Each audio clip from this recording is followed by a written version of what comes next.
Esto es La Entrevista con Raúl Valladares.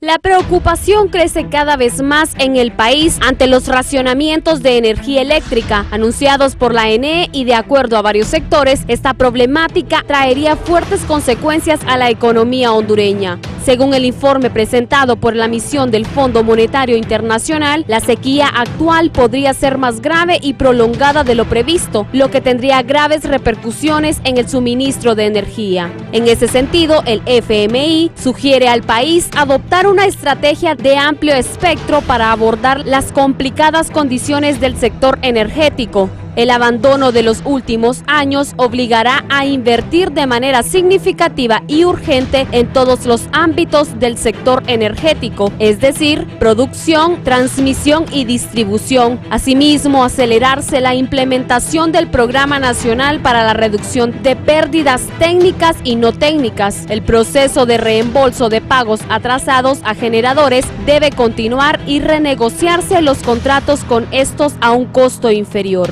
Ante la crisis energética, las autoridades gubernamentales anunciaron las acciones que tomarán a corto plazo para responder a los efectos negativos de lo que el Poder Ejecutivo denomina sabotaje nacional. El secretario de Energía, Eric Tejada, publicó las medidas que comenzarán a tomar y que darían resultados en corto plazo, como la incorporación en 3 meses de subestaciones en Ojo de Agua, Danlí, Naco, La Ceiba y Villanueva. Todas ellas sumarían entre 150 a 180 megawatts. Agilizar línea de transmisión en San Pedro Sula, San Buenaventura, para llevar energía a Cortés y zona norte. Ya lleva más del 40% de avance, renovación de parque lumínico nacional con 250,000 lámparas LED que permitirán un ahorro de al menos 40 megawatts, instalación progresiva, entre otros.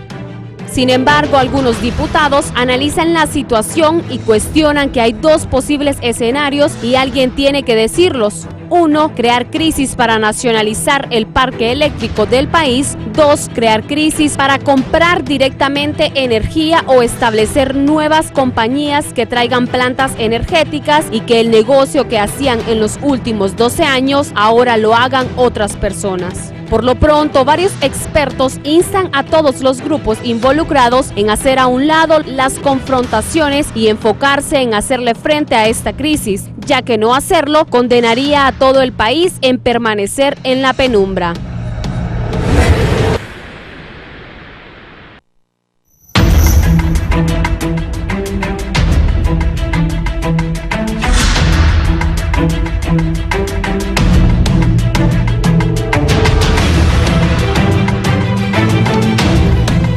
Buenos días, bienvenidos a la entrevista de Canal 11 y Radio Visión Honduras, 90.1 en Tegucigalpa, 90.9 en San Pedro Sula, la 105.5 en el litoral atlántico, 93.5 en la zona central del país, 90.3 en la cálida Choluteca. Vamos a hablar de lo que ya escucharon en la introducción, la situación real del suministro de energía eléctrica.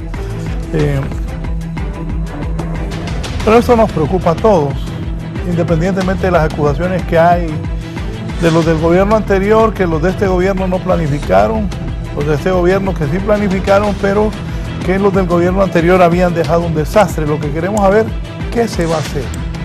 ¿Qué van a hacer para solucionar el problema energético?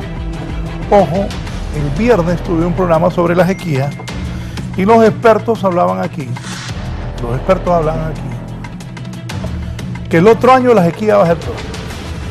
Y dijeron que tomaran en cuenta las personas que están abordando este tema energético del futuro del país con un verano más fuerte que el que ya estamos enfrentando.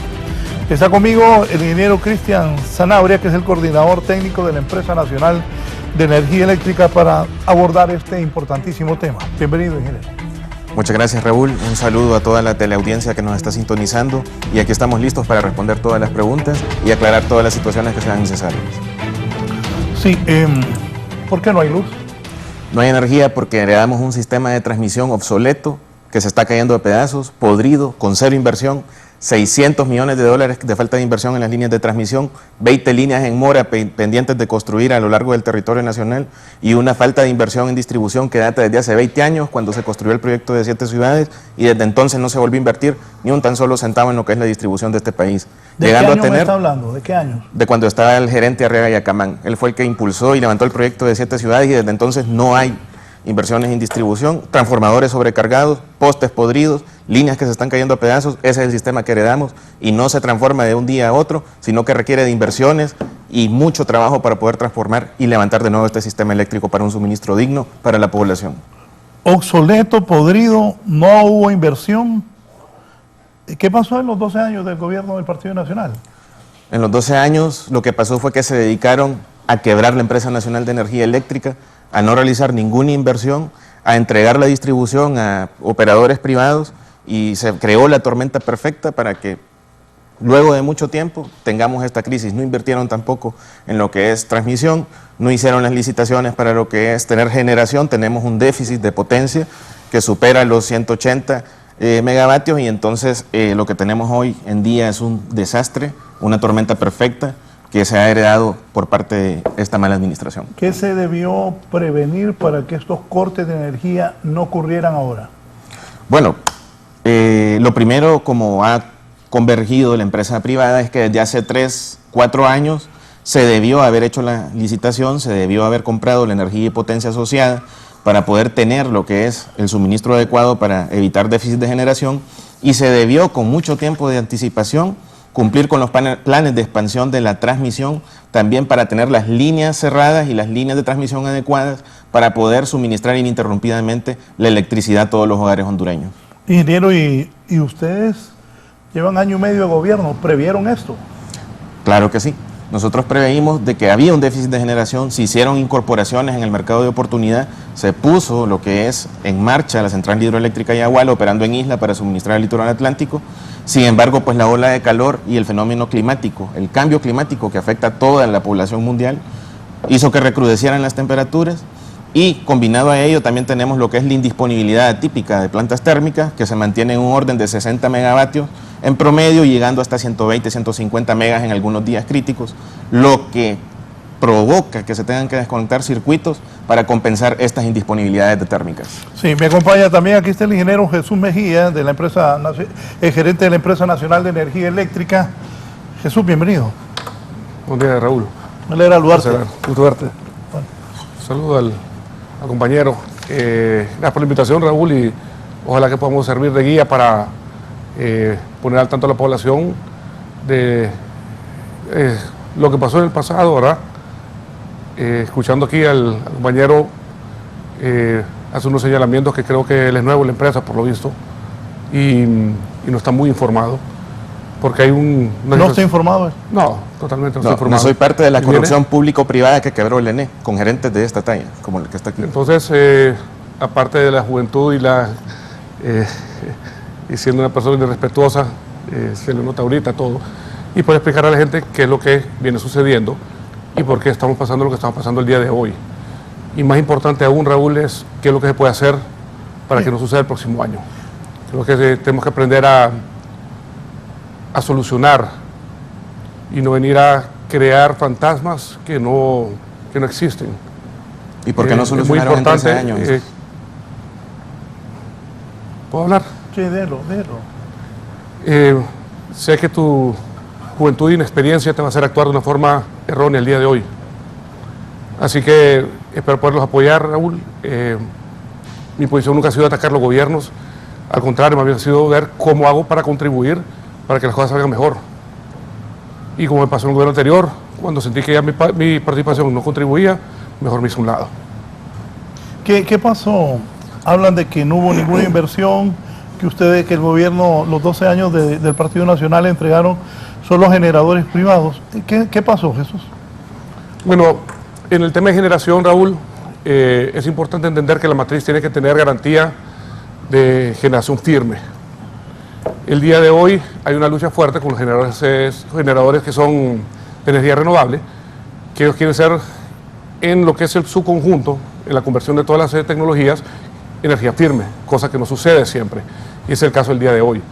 Al haber un déficit por falta de agua, en el caso que el invierno vino tarde, que va a ser corto, y eso va a hacer que el verano nos golpee muy fuerte. La falta de un gerente del ENE es algo súper grave, se lo vengo señalando hace más de un año. El gerente Tejada es el mejor gerente que ha tenido el ENE durante tantos años.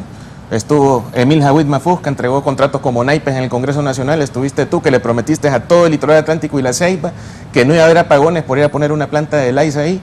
Siempre hubieron apagones porque fueron irresponsables, que no pusieron las líneas de transmisión para que esto no sucediera. Ok, siguiendo explicándole a la gente con la verdad, no con el discurso de izquierda destructor, que lo que quiere es enterrar a este país. La gente ya no cree en Ya la satanización de la vamos a izquierda seguir como hablando nace. con coherencia. Y te lo digo, Raúl, si sigo siendo interviniendo, mejor me voy a adelantar y me voy a retirar, porque mi tiempo es demasiado valioso como para no perder con una persona de tan bajo nivel que no entiendo lo que es el respeto a las demás personas. Así que ¿Le duele la tenemos que verdad? entender algo. Me levanto y me voy y te dejo solo. Haz lo que tú quieras. ¿Ah? No, le pregunto aquí al dueño del set. O sea, la verdad que aquí el dueño del circo Nosotros es no Raúl. vamos a permitir que nos aconsejen personas que se prestaron a la corrupción público-privada Ingeniero, deje lo que les para ponga. quebrarle el NI. Deje como lo que tú. les ponga y después usted hace... Mira, sos un asalariado de tercera. Vos estás ahorita Sos en un los asalariado de tribunales, tercera. estás Yo en soy los empresa tribunales, privada el día de hoy. Estás siendo perseguido. Entonces mejor, porque tú te mejor quédate prestaste a la callado. corrupción en el NE. Mejor quédate Te callado. prestaste a la corrupción en el NE. Mejor quédate callado, que no sé lo que estás Te hablando. prestaste a la corrupción en Entonces, el ¿qué sucede? Es la verdad. Mira, en el 2019 entró de Teyota y se llevó una hidroeléctrica de 190 megas, que era el tornillito. El tornillito venía a cubrir el déficit del día de hoy. Lastimosamente impactó eso de una forma que la naturaleza le pasó por encima toda la inversión que había hecho la familia Larach, y lastimosamente no hubo como un plan ni siquiera de apoyo hacia él. O sea, se alejó solo, se perdió esa hidroeléctrica y ojalá que no deje el proyecto tirado. Pero el tornillito era el proyecto privado de inversión más grande de la región. Mentira, Eso tenía Jicatuyo que- y Los Llanitos en el 2009 eran los proyectos del Estado que iban a subsanar el problema en Cortés. ingeniero, déjelo Y en que el le golpe de ponga. Estado se lo llevaron de encuentro. Entonces ya no el golpe de Estado. Claro que sí, ustedes impidieron Es Jicatuyo y Los Llanitos mire, para vea, fíjate privilegiar que la son generación parte de del nuestro tornillo. sistema, y es nuestro sistema de salud, que algunos padres no toman ácido fólico y terminamos teniendo ciudadanos como este. Entonces, volviendo al Con todo tema, respeto, con mi madre no se nosotros meta, venimos señor. No tiene ningún derecho y a venimos mencionar nosotros su- acá a querer explicar lo que sucede. Aquí escuché cuando entré que están pumpuneándose que ellos hicieron Yaguala. No, hombre, si Yaguala viene del gobierno anterior y le dimos todo el apoyo necesario. Y me gusta ver de que al sector privado le aplauden, pero después salen amenazando lo que van a intervenir. Cuando son cosas que no son necesarias porque la Ley General de la Industria Eléctrica lo establece, que podrá la Comisión Reguladora en cualquier momento intervenir cualquier empresa si es necesario. Pero es la Comisión Reguladora para garantizar el suministro del servicio. Eso lo dice la Ley General de la Industria Eléctrica. Entonces no es necesario andar saliendo en medios amenazando gente, ¿verdad? Entonces tenías ese tema ahí. Yo en el 2018, Raúl, lanzó una licitación de 360 megas, creo que era, la cual fue aprobada por la CRE y 2 semanas después fue detenida, porque los aceleradores privados dijeron que no era necesaria. Y eso no es, o sea, hay que hablar de las cosas por lo que es, la verdad. Fue un error eso. Claro, detenerla. porque mira, yo siempre les decía a ellos, la construcción de una planta de esta magnitud va a llevar de 3 a 5 años. Primero, los permisos ambientales, estructuración financiera, aparte que el proceso te llevaba 9 meses. Entonces no se iba a tener esa energía en el corto plazo. Y según las matrices que nos daba el Centro Nacional de Despacho, en su momento el operador del sistema nos decía que esto crecía cada 60 megas por año aproximadamente. Entonces decía, en los próximos 5 años, ¿cómo vamos a cubrir este déficit? También cuando se compra en el mercado eléctrico regional, ya hemos tenido compras de hasta 150 megas. Entonces tú decías, ok, la idea de tener la compra del mercado eléctrico regional es para ir creando como ese consumo firme en nuestra red. Porque tú pones una planta bastante grande y no le das el factor de planta que corresponde, te va a salir súper cara la energía. Entonces tenés que garantizar que tenga un factor de planta arriba del 60-65% para que su entrada en operación sea financieramente factible para la bolsa de todos los hondureños. ¿Y cuál fue el éxito Esos de esa momentos que se licitación? daban era de, usualmente en su mayoría, en las épocas más calientes, de 11 a 2 de la tarde y de 6 a 9 de la noche, que es igual lo que está pasando ahorita. Cuando se crean las 3 empresas, Raúl, se crea con un fin particular, y es que la responsabilidad ya no esté sobre una sola persona, porque esa persona puede fallar, que es lo que pasó el día de hoy. La empresa de distribución tiene la obligación, dentro de su plan de venta de energía, de poder garantizarle a la población que va a tener su energía ese día. Entonces, por ende, ellos saben de que el día de hoy, este año, iba a haber ese déficit. ¿Por qué todos los demás países sí se apresuraron a comprar los derechos firmes de transmisión a la red centroamericana? Porque sabían que todo esto venía, cosa que tuvo un hecho en Honduras. Pero al no haber un gerente en la ENE, entonces hubo una inacción. Lastimosamente, no somos omnipotentes. Miren, yo sé cómo apretar el zapato. Y el tema que Eric esté de ministro de Energía y gerente de la ENE no le da el enfoque que necesita el 100% en la ENE. Ya he hecho más que y eso todos se necesita ustedes. para poder sacar la empresa adelante. Entonces, yo se le dije a Eric, usted va a tener que escoger en algún momento dónde sacar parado. Porque el problema en realidad es la ENE, no es el sistema, no es el subsector energético. Miren, los cambios que hicieron en la ley, Raúl, hay que analizarlos. Gracias Hay a la algún reforma video, de la ley, mire, hay se algún puede video comprar en el mercado regional. que mencionan que, Con la porque ley estoy como la hablando tenían, que digo que Honduras no les no podía importó. comprar en el mercado. y cuando analizo, yo me refería a Marlon Taura en ese momento, porque Marlon Taura era como el jefe de gabinete económico, y nos sentamos y entregamos el plan porque los planes siempre han existido. El problema es que no hay un plan ejecutable. ¿Por qué? Porque tenemos una limitante financiera en el país. Entonces, si Honduras no puede endeudarse, difícilmente va a poder hacer todas las inversiones que necesita hacer. Y por eso la ley establecía esta separación de empresas y apertura del mercado para garantizar que el inversionista privado pudiera hacer esa inversión que el Estado no puede, Raúl. Tanto en generación, transmisión y distribución. Y no es un tema de privatizar, es un tema de que la pelota tiene que seguir dando vueltas. Y no puede detener la producción del país por la incapacidad financiera del mismo país. O sea, somos un país pequeño que tenemos un límite.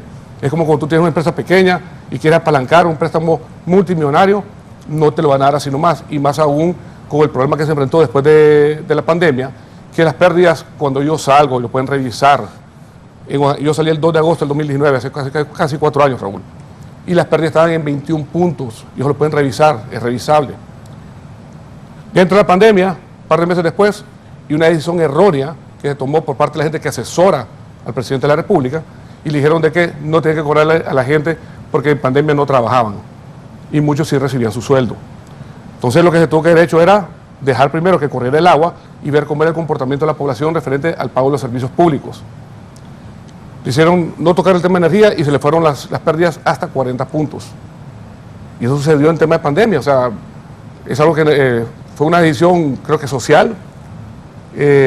Uno como administrador tal vez no puede estar de acuerdo porque... Sí, fue, fue una decisión política. Claro. Y no, que fue un error, para ti fue un error.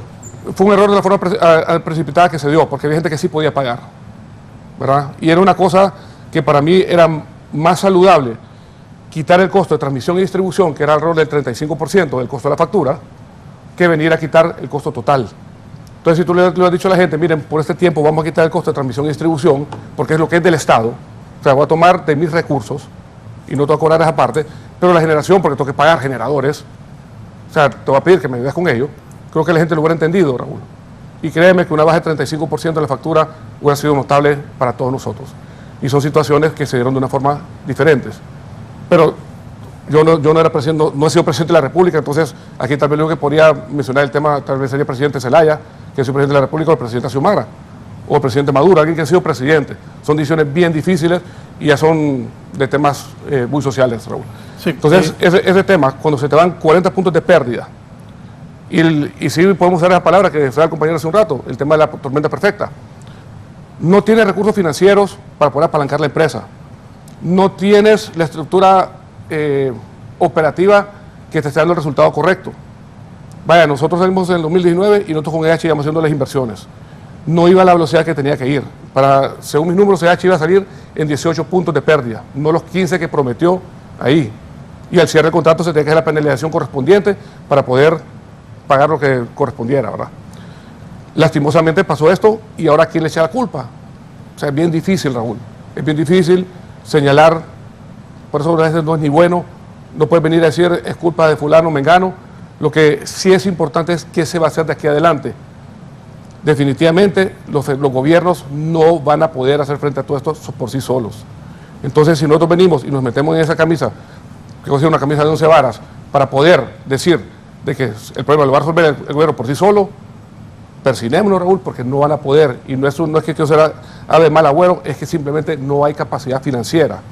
Entonces ahí no es decir el gobierno, lo va a echar la culpa. Entonces se agarra el sector privado, se pone el plan de inversión que se puede y el gobierno tiene que decir, miren, yo puedo financiar hasta este punto. Y de aquí en adelante vamos a hacer las licitaciones correspondientes para que ustedes puedan hacer las inversiones y garantizar que el servicio de energía sí funcione en nuestro país. Pero no podemos venir el día de hoy. Vaya, el tema de Patuca, a mí me dio mucha pena, ¿verdad? Es pena ajena ver que estén diciendo que hubo un boicot. Miren, no es necesario estas cosas. Yo sé que antes de ese boicot, deme un minuto, ingeniero Mejía. Ingeniero Cristian de la Vega, lo que ha dicho él. No, la verdad que es algo lamentable lo que dice Jesús. Él habla de la licitación del 2017, pues esa licitación para lo que sirvió fue para darle otra vez 10 años más de contrato a Lufusa, 10 años más de contrato a ENERSA, no se incorporó ninguna planta nueva en lo que es el sistema, siguió el problema del déficit de generación y la planta que se incorporó, que es la de la Ensenada, no sirvió para resolver el problema del litoral atlántico porque no cerraron las líneas de transmisión. Ahí está esa gente con esa planta sufriendo desconexiones casi a diario porque no están cerradas las líneas de transmisión por falta de planificación. En cuanto al tema de que nosotros nos retrasamos... ¿Me podría explicar para que me ilustres a qué te referimos decir que no se cerraron las líneas de transmisión? En cuanto al tema de que nosotros nos retrasamos con la compra en el mercado regional, mentira. Gracias a la nueva reforma de la ley energética hecha el año pasado, se puede comprar en el mercado regional.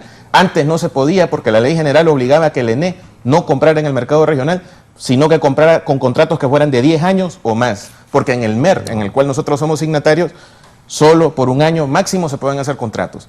Entonces, así es la situación. Tú tiraste una licitación en el 2017, adjudicaste por 3 años a una empresa, la ley no lo permitía porque tenía que ser por 10, tuvo que venir el Congreso Nacional en el 2021 a extenderle los contratos de forma unilateral, ante lo cual la CRE, el ODS en su momento se pronunciaron en contra de ese tipo de decisiones. Tú has violado la ley, está comprobado, por eso está siendo hoy perseguido, Jesús. ¿Perseguido? Claro que sí, por el tema del FOSODE, todos los días lo hemos investigado. Sí, pues perseguido es...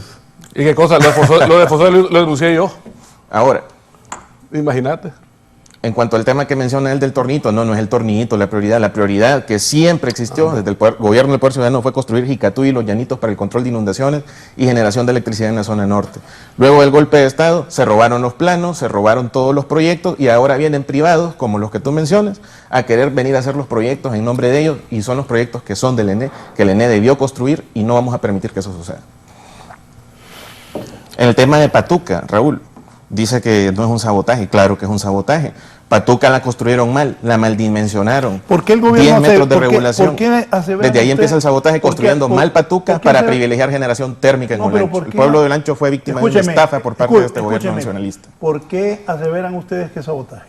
Es sabotaje porque gente especializada que opera las grúas levantó lo que es la compuerta y fueron a tirar vigas a lo que es Patuca. Aparte de eso, hicieron lo que es el derrame de aceite en lo que es la parte de Patuca. Todo esto ya está en investigación por parte de los entes competentes y ahí está el sabotaje. ¿Qué fácil eso?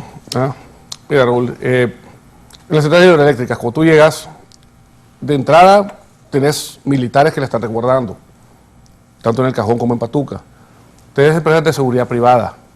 Cuando llegas al cuarto de máquinas, siempre hay una persona de turno que se encuentra ahí y es quien te da acceso, o sea, no es que tú llegas con una llave y tú abres. Tal vez el gerente de plantel de todo el proyecto Patuca tenga acceso ahí con una llave, pero ahí nadie más. De ahí todo el mundo tiene que estar entrando y saliendo según la persona que lleva el turno. Y obviamente el operador de la grúa, como lo dijo ahorita el compañero, es gente especializada. O sea, no es cualquiera que pueda agarrar eso. Entonces, si alguien tuvo una mala praxis en su función, es una cosa, pero ya quieren hablar de que hubo un sabotaje y 72 horas después está generando, entonces te dice que lo que quieren es mandar un mensaje a Olancho de que no es culpa de ellos el problema. Miren, y les repito, no es de buscar culpables. Miren, hay cosas que suceden. Discúlpenme, pero hay cosas que simplemente suceden. Y al no ser omnipotentes no las podemos resolver. El tema del cambio climático está afectando. ¿Qué sí va a pesar? Que no se compraron los derechos firmes del mercado eléctrico regional. Y eso fue una falta. ¿Por qué? Porque cuando no hay problemas de cambio de clima, Raúl, las líneas están libres. Entonces puedes comprar a la hora que vos querás y estás subastando. Pero cuando ya sabes que viene una crisis por cambio climático, tenés que venirlo y entrar a una legislación de compra de capacidad en noviembre o diciembre del año anterior. Y lastimosamente la ENE no entró. Que faltó información o que no sabíamos qué esto iba a pasar. Pueden haber muchos elementos sobre la mesa y lastimosamente sucedió. Pero por eso no venimos aquí, que vamos a venir a colgar al ministro y lo vamos a agarrar a pedradas. No puede ser así tampoco. O sea, tenemos que ser un poquito conscientes y coherentes en qué es lo que sucede.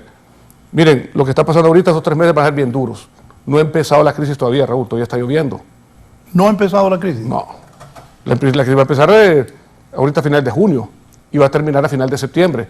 Y eso, la gente tiene que ver cómo lo afronta, pero sí también tenemos que ver qué es lo que se va a hacer para el próximo año, que es lo más importante. Ya lo que está encima, ya está.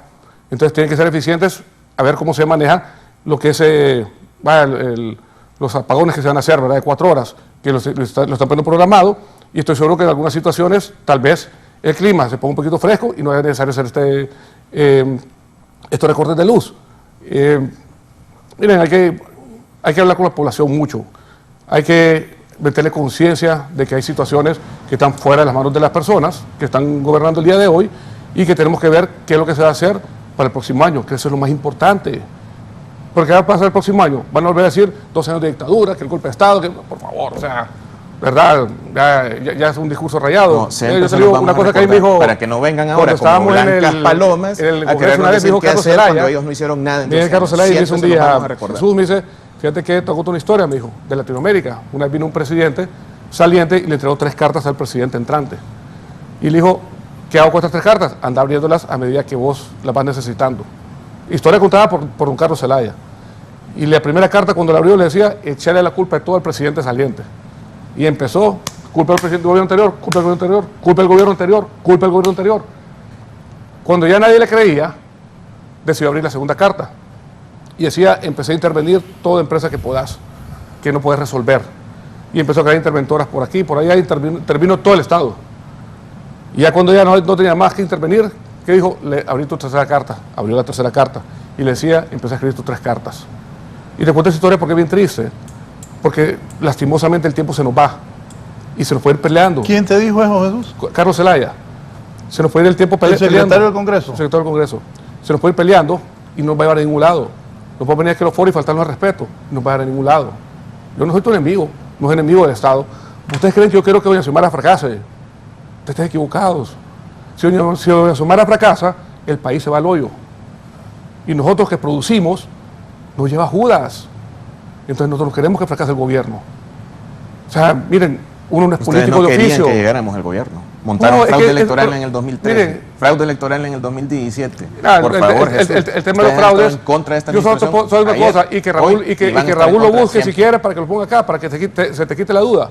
Se pusieron 18.103 actas en una mesa y se les dijo todavía no en proceso electoral traigan un acta diferente. No querían que hubieran ustedes tengan y no tuvieron ningún acta diferente. Entonces, ya sobre la leche derramada, te lo digo, no les va a ayudar en nada. Han perdido confianza del pueblo. Y eso pregúntenle a la gente. Y eso no tiene que pasar un gobierno. Nosotros queremos gobiernos fuertes. Tener un gobierno fuerte, tenés apoyo de todo el mundo. Tenés apoyo de la comunidad, la mesa de las 4 patas, no lo olviden. Fuerzas Armadas, comunidad internacional, empresa privada y, podemos decir, no sé, iglesia. O sea, tenés una mesa de 4 patas, no puedes perder las patas. Y las están perdiendo. Entonces, el estar peleando no los va a llevar a ningún lado. Miren, si las cosas no salieron bien, hay que decir, se necesita mejorar en eso, y esta es la corrección que se hace para garantizar que el próximo año no va a volver a pasar. ¿Y para este año? Y la preocupación, este año no puede ser ya mucho. Lo que tiene que ser ahorita, me decís que las licitaciones de corto plazo no existen, ahí está bien la ley. Yo te digo, hay que leer la ley. Y ahí te dice que puede haber adjudicaciones de corto plazo. Bueno, si él fuera gerente de la ENE, el otro año le daría solución al pueblo hondureño, entonces, y eso nosotros lo no que lo te vamos digo, a permitir. Vaya, no fíjate que el tema de la Ensenada, vamos a dar soluciones el tema de la Ensenada, lo que había, que venía del gobierno del presidente Zelaya, eran plantas de generación distribuida, que estaban conectadas directamente a los circuitos, que no eran en alta tensión, por ejemplo. Cuando nosotros llegamos, ¿qué fue lo que se negoció con esta gente de la Ensenada? Que pusieran la energía en alta tensión. Porque si lo pones en alta tensión, puedes cubrir varias subestaciones y estabilizas la energía. de que nosotros no hicimos nada. Chol tenía 11 megas y subió a 33. Yaguala, que está entrando ahorita, se le dio todo el apoyo y les puedes preguntar a ellos. O sea, no fuimos nunca un opositor del sector privado. Más bien éramos un instrumento de apoyo para que ellos se desarrollaran. La Ensenada fue parte de una licitación en la cual era energía distribuida, porque era Ceiba Térmica, San Isidro y en Colón estaba la otra planta, que no recuerdo la subestación, y al final teníamos problemas porque Ceiba Térmica está al lado de un hospital, y que ustedes lo tienen que saber. San Isidro, que es una subestación que no tuvo que haber existido construcción alrededor, porque la normativa te dice que no tiene que haber casa alrededor de la subestación, hicieron una colonia gigantesca, y tenés la subestación y tenés un cementerio. Entonces tenías que sacar de ahí también la generación, porque ya te decía que no podías poner una planta ahí. Y Reguleto, que era la otra, el alcalde dijo que no iba a dar el permiso. Entonces, esta gente al buscar encontró un lugar donde pasar la línea 138 y dijeron, hacemos la subestación. Yo le dije, mira, el problema de la subestación, digo, que lo que me dicen los técnicos del ENE es que nos va a costar 10 millones de dólares. Y no está en la licitación y yo no lo voy a pagar. No puedo pagarla, le digo. O sea, no tengo de dónde. Entonces, si dentro de tus costos vos lo vas a aguantar, ya es cosa tuya. Y ellos decidieron hacerlo. Posteriormente fueron al Congreso y ampliaron ese contrato, que no fue de la forma más correcta desde mi punto de vista, porque tenía que haber sido una licitación de largo plazo. Sí, un minuto. El señor ministro asesor en materia de comunicaciones está en comunicación, está con nosotros esta mañana, el ministro Milton Benítez. Doctor Benítez, adelante. Buenos días, Raúl, Jesús y a Cristian Sanabria, al pueblo hondureño sobre todo. Yo creo que Jesús tiene muy claro que el problema, si bien es cierto, técnicamente fue abandonado, no obstante, aquí hay 4 familias que generaron hasta el 27 de enero, antes que asumiera la presidenta Xiomara Castro, el 51% del déficit fiscal desde el ENE, con saqueos. La familia Larache, se le pagaron más de 21 mil millones a la familia Casi, a la familia Nasser y a la familia Chájer. ¿Cuál fue el modelo? Corromper a los funcionarios, a los gerentes, para que hicieran contratos onerosos impagables. El problema de la ENE ha sido algo más profundo de lo que está planteando Jesús Mejía como una defensa pírrica a lo que se está planteando. Y yo, con todo respeto, Jesús, quiero decirte algo, y lo sabés, los 21 contratos que otorgó de manera irregular el señor Emil Jahuí, fuera de la fecha de legislación, donde se le pagaron coimas a Aurora López por haber hecho esa transacción, y lo sabemos, Jesús Mejía. El pueblo hondureño debe saber que antes de asumir la presidenta Xiomara Castro se estaba perdiendo 1 millón de lempiras por hora debido a ese enjambre de corrupción, de lo cual Juan Orlando Hernández Alvarado pudo sostenerse en esa dictadura de los tiburones de 40 metros.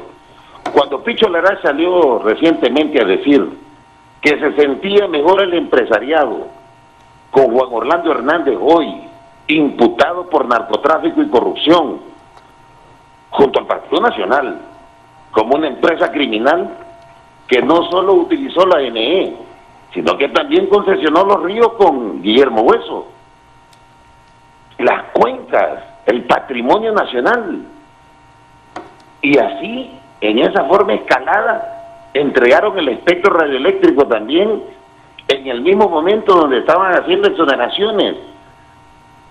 Ese es el tema de profundidad al que se enfrenta el pueblo hondureño, y por lo que no quieren dejar gobernar los tiburones de 40 metros a la presidenta Xiomara Castro, que en la primera medida, Jesús, y tú lo sabes que lo dijiste en el 2018, olvídense del ENE porque el único rescate es la decisión. Y ahí se vinculó de manera tramposa al señor Dante Mossi también, queriendo prestar 800 millones. Raúl, pueblo hondureño, nosotros aquí hemos endeudado al país para pagarle a estas familias. El 90% de la energía que se genera la consume el 10% de las familias ricas de este país. El 90%, la pobrería, solo consumimos el 10%, y eso no se requiere ser un científico. Se le pagaron 63 mil millones a la familia Larach, Cafi y Nasser, sí o no, Jesús Mejía, durante la dictadura del Partido Nacional y Juan Orlando Hernández. Bueno, voy a sacar el tema del espectro radioeléctrico porque creo que no viene al caso. Miren, hay un plan de distribución. El plan de distribución establece cuánta energía se necesita. Milton, si el 90% de la energía la consumen 10 empresas, entonces ¿por qué tenemos pérdidas del 35%? O sea, esas empresas son monitoreadas por sistemas que se instalaron por EH, que son en línea. Entonces tú estás viendo ahí y no pueden ya hacer el diablito y pasearlo, pues, porque son sistemas más modernos. Entonces no deberías tener tantas pérdidas. O sea que no es tan real el número que estás dando.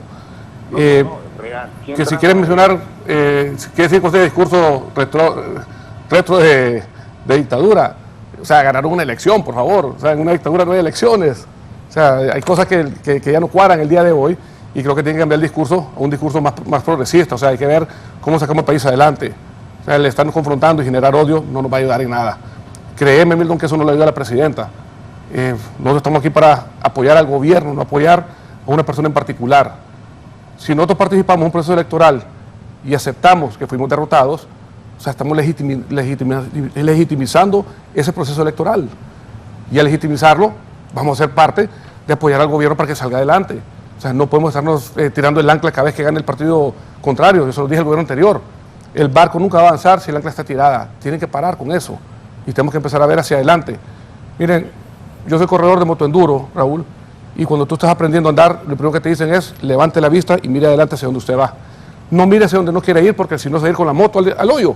Entonces uno levanta la vista y mira hacia donde uno quiere ir. Y eso le digo a este gobierno el día de hoy, levanten la vista y miren hacia donde quieren ir. No estén viendo hacia el pasado, porque nadie puede manejar un carro viendo hacia atrás.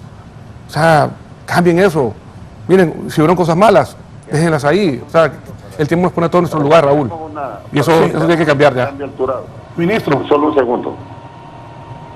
Solo un segundo. 63 mil millones se le pagaron, sí o no. Ese es parte del pasado, pero se vuelve presente nuestro porque hay que pagarlo. Es decir, si nosotros estuviéramos hablando de procesos electorales, de campañas electorales, estamos hablando de la dictadura real de este país, de esos monopolios. Y sería injusto que los defendiéramos sin contarle al pueblo hondureño que esas tres familias se les debe 63 mil millones y que se les pagó en 3 años de administración de los últimos de Juan Orlando Hernández Alvarado 21 mil millones a Picho Larach, que tenía como enlace el CEFIN para ir a traer los cheques a Gabriel Larach. Hablemosle al pueblo con la verdad.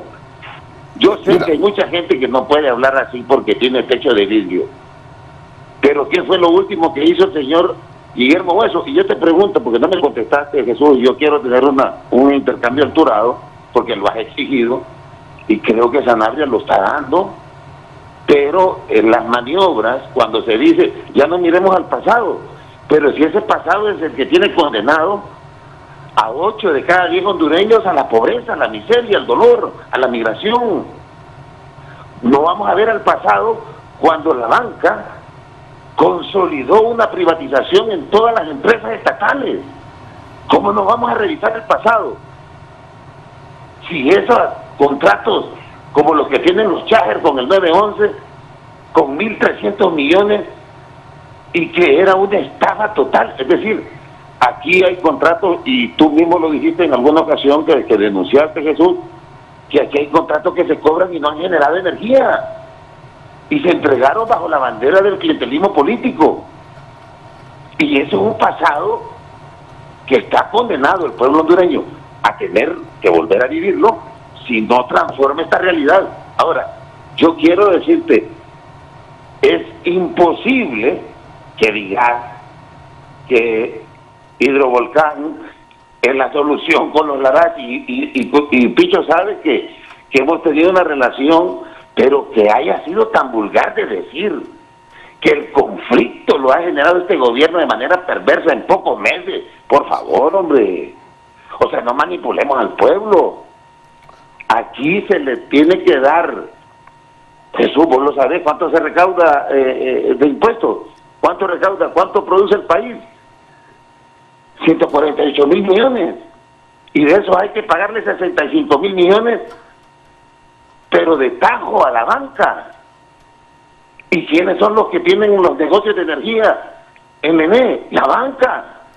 Y la primer medida de solución que tomó la presidenta fue quitar el ODS y entregárselo al pueblo. De eso hay que hablarle al pueblo. No de que hoy, que premeditadamente, donde están las investigaciones y venían a manipular en el Patuca, derramaron con premeditación, alevosía y ventaja aceite.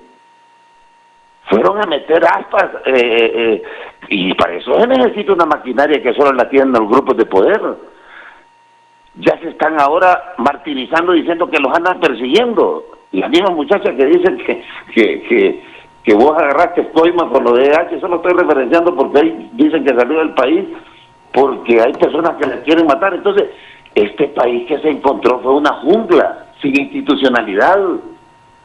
Un tipo que manejó, y yo quiero decirte esto con todo respeto, Jesús, y tú lo sabes, si se hubiese generado la recuperación en las pérdidas de DH y no se hubiera permitido el robo, y eso no lo pueden negar.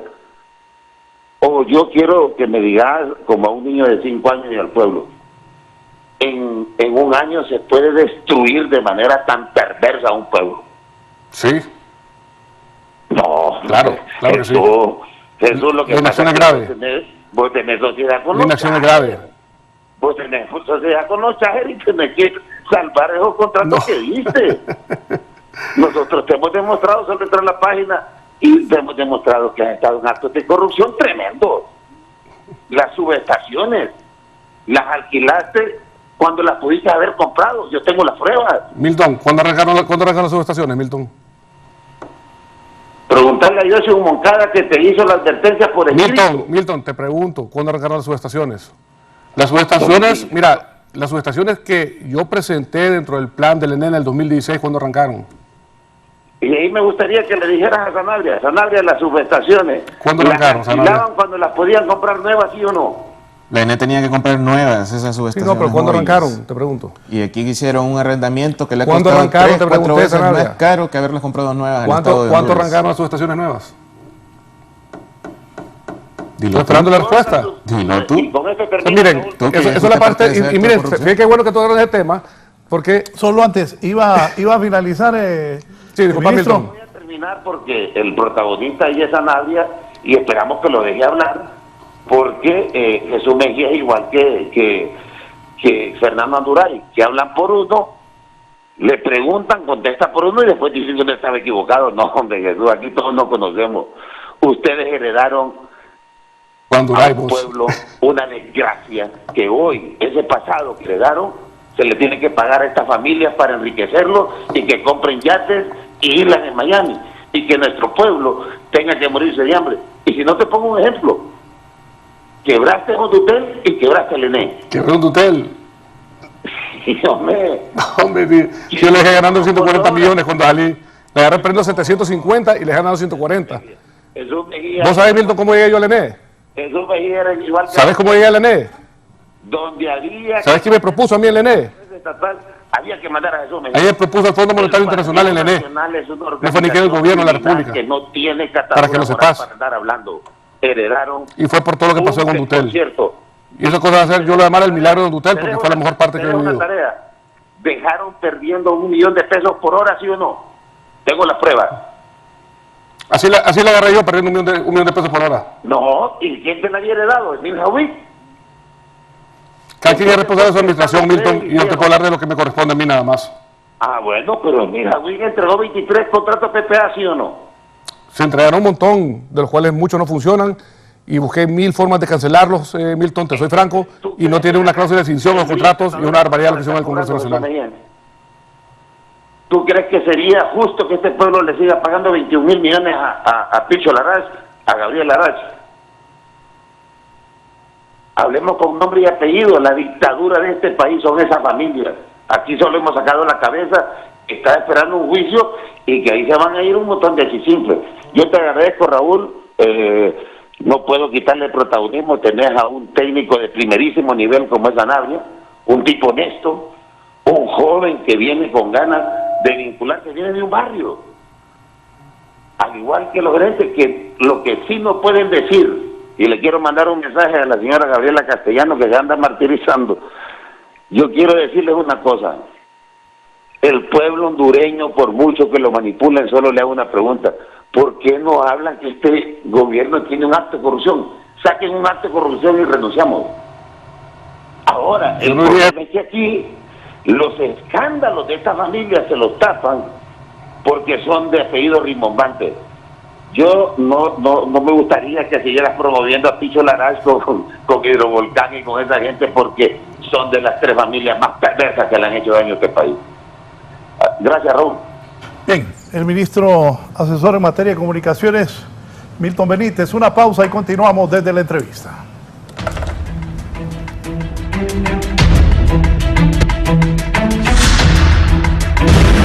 Ya volvemos con más de la entrevista con Raúl Valladares. Continuamos con más de la entrevista con Raúl Valladares.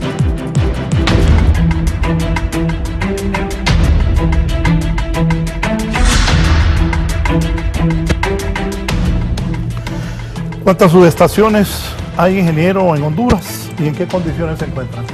En Honduras hay pues un poquito más de 80 subestaciones a nivel nacional, entre subestaciones de switcheo y subestaciones que transforman la energía de transmisión a distribución.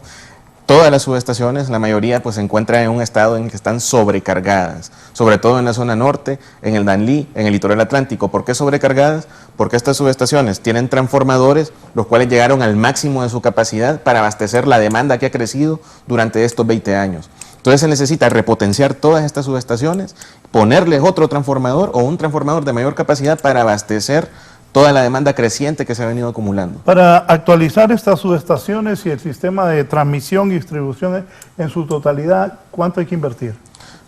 Hay que invertir poco más de $700 millones para lo que es la repotenciación de todas estas subestaciones y construir nuevos circuitos. Dicen 1.400 millones.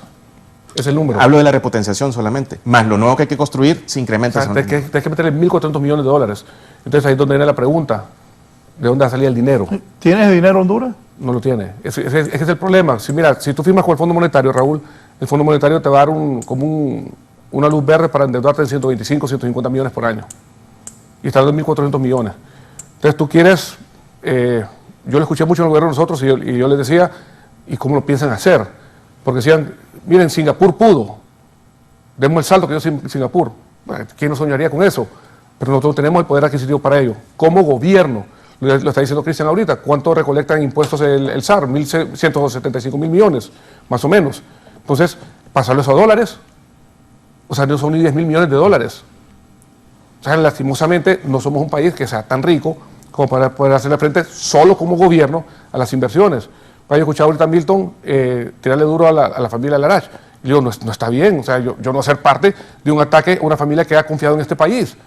Y se lo digo, yo tuve muchas diferencias con la familia Larach cuando fui gerente de la ENE, pero eran temas de comunicación en los cuales tenemos que llegar a entendernos en qué es lo bueno para el país. Y cuando yo les digo el tema del tornillito, les cuento que fue un suceso que se dio, no es que era la salvación del país, pero lastimosamente por ese suceso quedó un hoyo dentro de la planificación del ENE, y cuando yo salgo, montaron una interventora que lo que fue a hacer ahí es hacer nada, a cobrar sueldo fueron, a despedir gente y poner un bufete de uno de ellos mismos para estarle cobrando billetes a la gente, porque eran unos sinvergüenzas de primera, y esos jodidos nadie les dice nada. Y este país así funciona, Cristian. Al sinvergüenza no lo tocan y el que trabaje de las cosas le andan buscando hasta por debajo de las costillas. Es la realidad de Honduras. Pero así es el país que hemos creado. Por eso les digo yo, el tema de estar confrontando no nos va a llevar a ningún lado. Miren, enfoquémonos. Está bien, si alguien hizo algo malo, Cristian, hay que documentarlo, hay que presentarlo a las autoridades y que las autoridades investiguen. Miren, a mí me han enseñado muchas cosas y yo tengo que ir al Ministerio Público. Yo he presentado, escrito con mis abogados y me he sentado con algunos fiscales que han dado la oportunidad y hemos empezado a ver toda la información y entregar documentación de respaldo para que ellos miren que todo estaba sustentado y enseñarles cómo se sacan los números. Vaya, hablan de pagarles a las familias que generan energía térmica. Miren, olvídense de las familias, estas son empresas. Y hablemos de empresas porque el fisco las tiene bien calculadas. Y tienen que saber que si ustedes le meten un impuesto al generador de energía, el impuesto va a ir en la tarifa. Porque así lo dice la ley. Es un tema de que el sistema sí funciona. Entonces, si nosotros miramos los valores de esos, hay dos costos, un costo fijo y un costo variable. El costo fijo es lo que se paga por tener la capacidad de potencia de una máquina para funcionamiento en cualquier momento. Y el costo variable es el combustible que se utiliza para que la máquina funcione. Entonces, ¿qué es lo caro? Es el costo variable. El costo fijo cuesta menos de 2 centavos de dólar por kilowatt. ¿Cuánto pagamos el día de hoy por kilowatt? Pagamos que 23 centavos de dólar más o menos por kilowatt. Entonces, tenemos que saber cómo es la matriz de costos y cómo es la afectación. Entonces, ahí va a dar cuenta en realidad para dónde se va el dinero, que era una cosa que era importante el tema de la separación de las empresas. Y les voy a explicar por qué. Financieramente hacía bancable a la empresa de transmisión y a la empresa de generación del ENE. Miren, lo que es El Cajón es de las 3 represas mejor manejadas de Latinoamérica. No lo digo yo, lo dice el BID. Patuca va a ir por el mismo camino que el impasse que pasó ahorita, que fue un problema operativo. Espero, porque en realidad no tengo los elementos, pero sí es curioso que 72 horas después ya estaban generando, entonces no hubo daño alguno, gracias a Dios. Sea igual de manejada como se maneja El Cajón. Cañaveral Río Lindo, hay que repotenciarla, porque se habló con la gente de Japón, creo que era Toshiba, que hoy iban a hacer toda la repotenciación, y el mismo sector privado se opuso que se hiciera en un tema de país a país con el gobierno de Japón, porque querían licitación y hacer cambio total de las turbinas, que también es válido. Tenemos también el tema de, todas las hidros que tenemos nosotros como gobierno, hay que cuidarlas, porque el costo de esas hidros, Raúl, el día de hoy es súper bajo. La inversión de Llanito y Catuyo, para que la gente lo comprenda, Llanito y Catuyo no es una planta que es sostenible solo por la generación de energía, pero lastimosamente nadie ha sido capaz de poder monetizar el costo de una inundación en San Pedro Sula, en el Valle de Sula. Como se ve una inundación, hay pérdidas multimillonarias, que si no han tenido esas pérdidas, eso ya se hubiera pagado. Entonces, hay un sustento financiero atrás de todo esto, y el gobierno, los gobiernos, y no me refiero a este, me refiero a todos los que hemos tenido, han tenido muy financistas no muy buenos, Raúl. No hay gente que puede poner en blanco y negro cuáles son los costos de las cosas y que pueda decir qué es viable y qué no es viable. Y miren, dejen de pelearse con el sector privado. El sector privado es su aliado número 1. Y se está peleando con familias que no son las familias, son empresas las que están siendo altamente reguladas. El ministro Tejada afirmó en una cadena nacional de radio y televisión que las térmicas aseguran que las altas temperaturas reducen y afectan la generación de energía y por ello no satisfacen la demanda. ¿Qué tan cierto es que el calor está perjudicando a estas empresas? En parte es cierto, el calor hace que algunos motores fallen, pero Raúl, para eso en los contratos, las empresas térmicas, Jesús lo sabe, se les contrata también una capacidad de respaldo. 10%. Cuando falla un motor, ellos tienen que tener el respaldo para meter el otro motor. No hay excusas para que plantas con contratos onerosos tengan indisponibilidades térmicas porque tienen que garantizar los respaldos para sustituir las unidades que se averían. Eso es una. 2, hay que revisar y auditar la calidad del búnker con que están funcionando esos motores, porque con ese búnker se cobra un costo variable elevado, pero si ese búnker es de mala calidad y está destruyendo los motores, va a haber mayor indisponibilidad térmica. Punto número 3, es real de que entre 60 megavatios en promedio están indisponibles de plantas térmicas, hay días que llega hasta 120, 150, y estas indisponibilidades se traducen en desconectar la misma cantidad de megavatios a toda la población.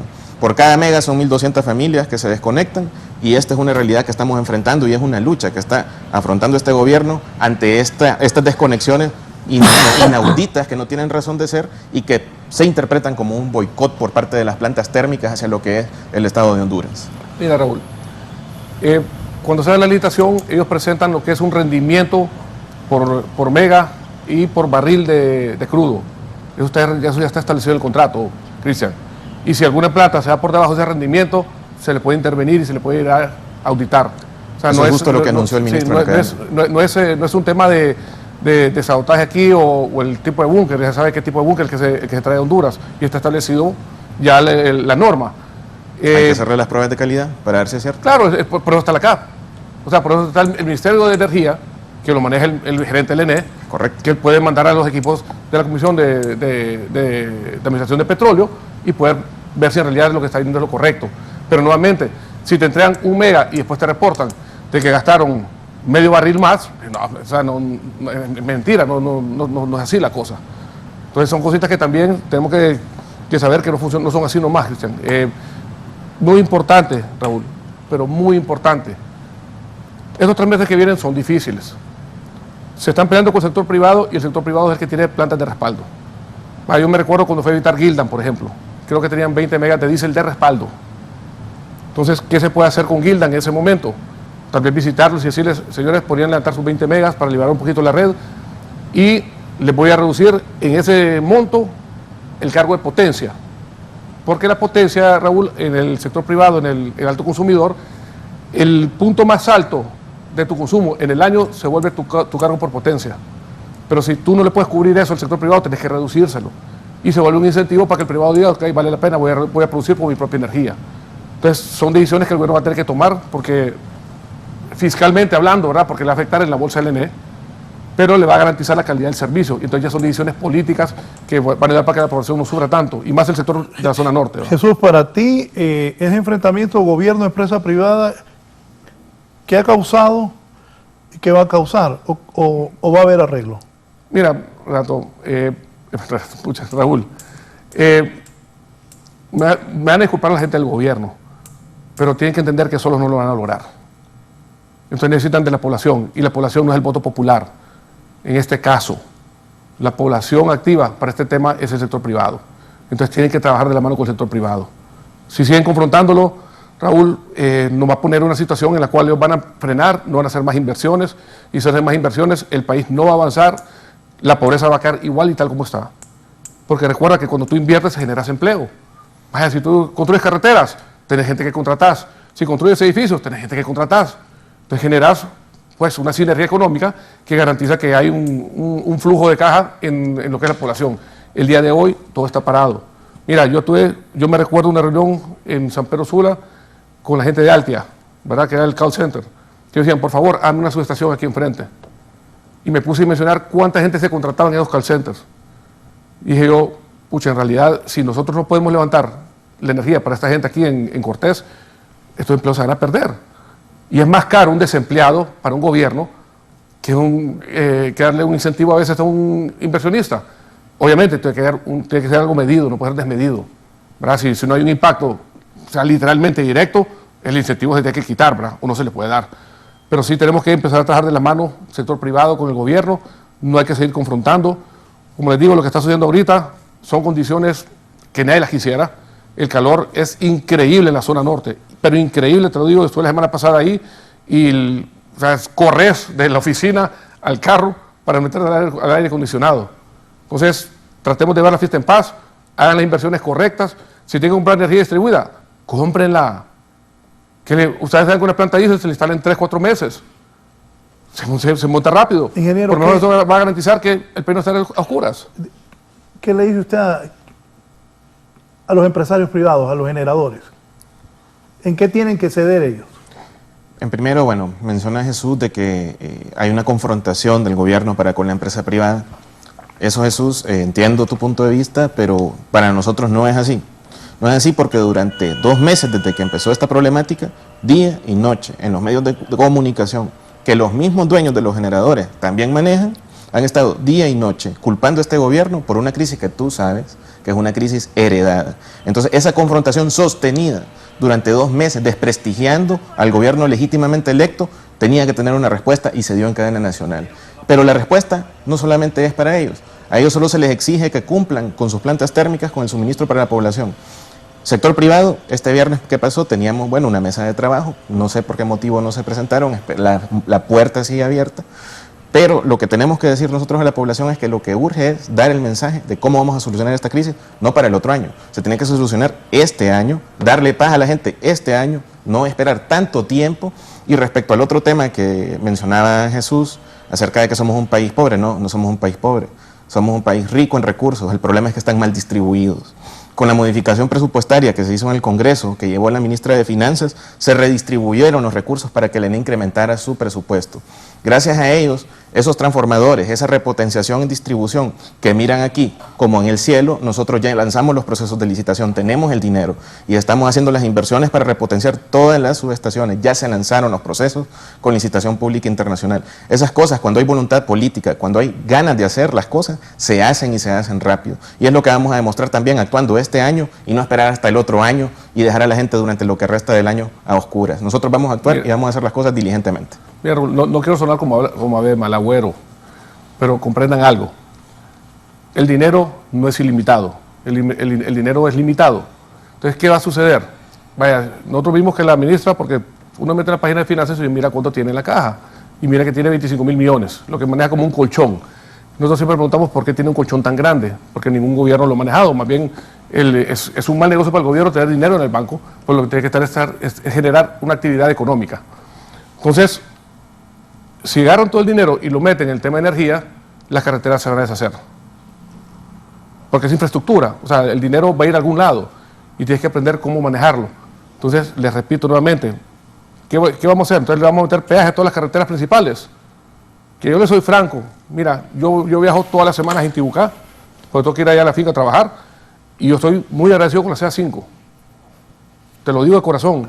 Y créeme que nuestro pueblo, si nos metieran un peaje en Jesús de Toro y otro después de Yamaranguila, con gusto te lo pagamos, que nos metieran una carretera de 4 carriles. Pues tú agarras la carretera de Ciguatepeque a Jesús de Toro, de Jesús de Toro a La Esperanza, y después del kilómetro 42, subiendo a La Esperanza, esa carretera está deshecha. Y cuando agarras después de Yamaranguila hacia San Juan, hay que persinarse y pedirle a Dios no matarse. Entonces, son cosas que el gobierno tiene que ver cómo se balancea para que las cosas funcionen. Miren, esto es algo que es increíblemente difícil de manejar. Yo escuchaba a Yanni Rosenthal en una entrevista hacer comentarios que no vienen al caso porque no tienen la información. Alguien le dijo... ¿Qué dijo Yanni que comentó que no viene al caso? No, o sea, Yanni lo que dijo no tiene información, ¿no? Le falta información porque vino un periodista y le dijo, dice Jesús Mejía, aceptó Jesús Mejía que era un problema que ellos lo habían generado. Y yo lo que hablé fue el tema de las subestaciones, porque nos hizo en tiempo. O sea, miren, nosotros en la ENE, y se lo digo nosotros porque en nuestro momento estuvimos ahí, hacemos un plan y el plan está ahí y todo está arreglado y todo está bonito en blanco y negro. Por el momento de ejecutar no hay recursos financieros para hacerlo. Entonces se atrasan las cosas. ¿Qué pasa? Los gobiernos tienen que decidir con su dinero qué van a hacer. Si lo van a meter en educación, si lo van a meter en salud, si lo van a meter en infraestructura productiva, que ahí incluye el ENE, si lo van a meter en el agro para generar empleo. O sea, ¿dónde lo va a meter el dinero? El dinero no va a alcanzar. Y es donde se necesita que el sector privado empiece a invertir. Hacer ese joint venture con el sector privado para poder salir adelante. Y no va a ser fácil, porque hay que ceder en algunas cosas. O sea, nadie va a invertir en un lugar que, vaya, miren, cuando salió la cadena nacional, Raúl, del ministro con la persona de la CRE, que creo que el que tenía que liderar era el de la CRE, porque la ley establece que es el de la CRE el que puede hacer la intervención, no el gerente del ENE. Entonces mandó un mensaje erróneo al sector privado, y eso, por más que diga Cristian, de que no están confrontándolos, yo estoy afuera, Cristian, y eso es lo que yo miro. O sea, yo soy un ciudadano común y corriente, soy un mortal que todos los días ando en la calle, y que si no hay seguridad me matan, que si no hay buenas carreteras me voy a accidentar. O sea, te lo estoy diciendo como una persona común y corriente. Entonces, y es lo que yo estoy viendo como ciudadano. Yo hablo con la gente y escucho a la gente, y la gente le dice a uno, mire, van por mal camino.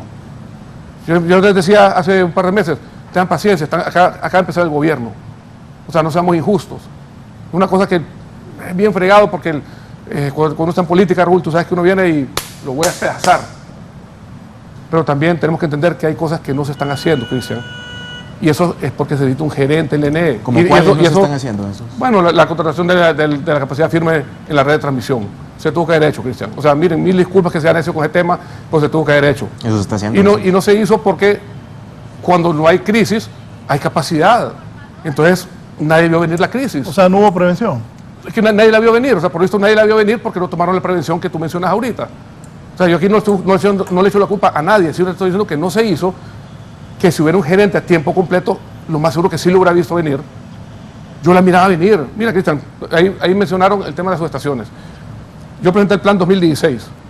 Me dijo Marlon Taura en una reunión, ahí en Finanzas, no te preocupes, yo te consigo con el BID 260 millones para que puedas hacer las subestaciones nuevas. ¿Cuándo? Ya, mandame el plan. Lo mandamos de inmediato. 2016 pasó, llegamos en 2017 y yo preguntando en el BID, y me decía el BID, todavía no hay proceso. Entonces, ¿qué dije yo? Igual que ustedes, yo no voy a permitir que vengan apagones. Tengo que resolver. Lancé una licitación de subestaciones móviles, dije yo, va a ser por un año, por mientras sale la plata y se hace la subestación. La plata salió en 2019 y desgraciadamente nos cae la pandemia de 2020 y empiezan a ejecutar en el 2021. Dios mío.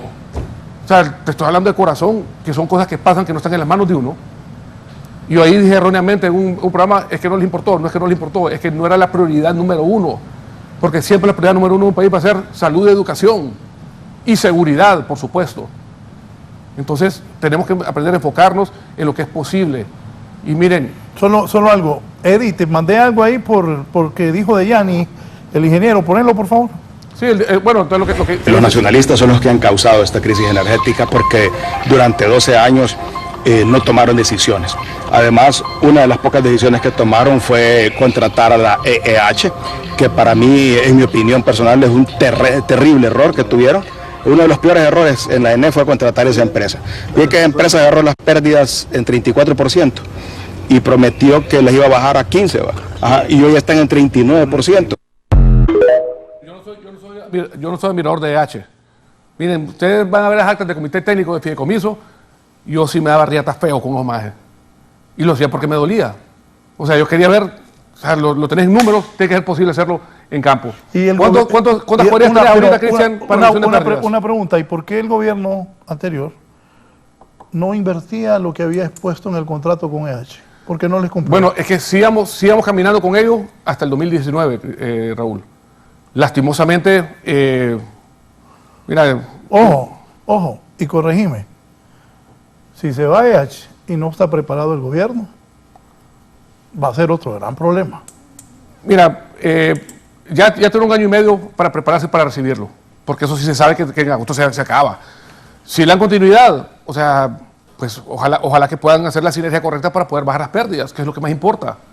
Si se llama EH, se llama Juan Pérez, se llama Luis Figueroa, no importa cómo se llame, pero la empresa de distribución tiene que ser efectiva. Y le preguntaba a Cristian hace un momento, ¿cuántas cuadrillas tienen para reducción de pérdida? Porque según el plan, eran 700 cuadrillas las que tú tenías y solo hay 130 funcionando. Entonces, 412 no es fácil. O sea, no es fácil y tú lo estás viviendo ahorita y por eso no van a ir a tirarte piedras y a decirte que el comunismo, que no, hombre, sea papá, no funciona así. Las cosas se resuelven trabajando, enfocándonos y trabajando. Entonces tiene que tener el gobierno que la solución del tema energético no es peleando entre nosotros. Si alguien hace algo malo, ahí está la ley general, se le aplica la ley. Necesitamos apoyo, se llamamos a los sectores interesados y lo hablamos y lo resolvemos. ¿Qué es lo más delicado ahorita, Raúl? 10 meses sin pagar la generación, que no es nada nuevo, nosotros lo pasamos igual. Es que la gente no tiene energía, nosotros lo pasamos igual, Cristian. O sea, en el gobierno nosotros... Estoy de acuerdo, lo más delicado es que la gente no tiene energía por culpa de la crisis. Eso es lo más delicado. ¿No? Voy a hacer una pausa y después me dice qué va a hacer el gobierno para parar la crisis energética. Repito, el viernes tuve un programa aquí que el otro verano va a ser más seco y la sequía va a ser peor. Por aquí vi una foto del cajón, que el embalse está a un nivel bastante bajo. 268 creo que está. Sí, ¿por cuánto tiempo más puede generar energía el cajón y a qué capacidad de no llegar las lluvias? ¿Y cómo van a contrarrestar los del gobierno anterior, los de este gobierno, que haya luz? ¿Cuántas horas va la luz en la costa? Hasta 4 horas. ¿Y en el Atlántico? 4 horas. Una pausa y continuamos. Que me diga el gerente del ENE, el ingeniero que es uno de los técnicos especialistas cercano al ministro Tejada, el ingeniero Cristian Sanabria, cómo van a solucionar este tema de la luz, que es lo que quiere saber la gente, cómo lo van a arreglar.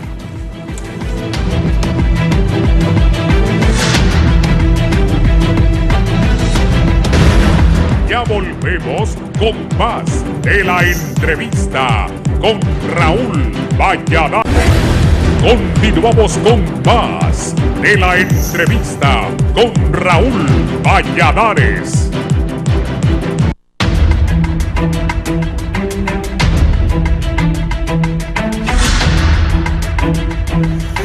Bien, ingeniero, ¿qué está haciendo el gobierno de inmediato para solucionar la crisis?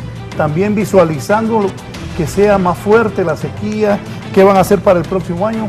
¿Cuáles son las soluciones inmediatas para que no se vaya la luz en Honduras?